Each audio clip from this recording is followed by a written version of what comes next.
As we talk about William Wilberforce, there is a story that I always love to tell that it gives an example of his courage, of his compassion, of his integrity, and how well it was known throughout the community.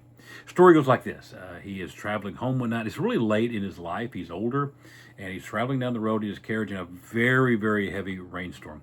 And as they get close to home, he notices another carriage has slid off the side of the road.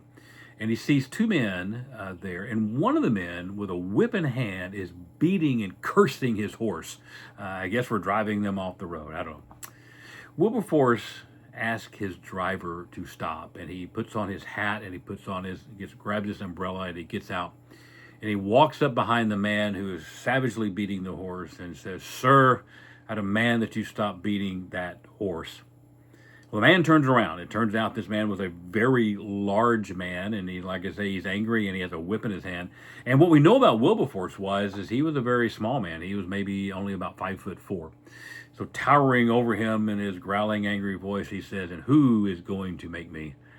And Wilberforce at this point does nothing but he takes his hat off, he drops his umbrella so the man can see his face.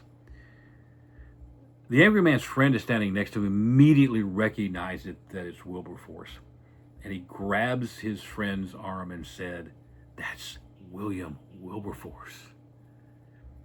Immediately, the countenance of this angry man changes. He drops the whip. The anger fades away, and he looks in Wilberforce's eyes and said, "Sir, I am so sorry. I will stop beating this horse." It just goes to show that this man, Wilberforce, who had lived at this point 40, 40 some odd years in public life and all the things that he had done, had shown how much courage he had in stepping up for those that were downtrodden, how much integrity he had in the ways that he presented things, and how much he truly loved God, people, and again, in this case, even animals, so much so that all it took was recognition of who he was for this angry man to stop his action.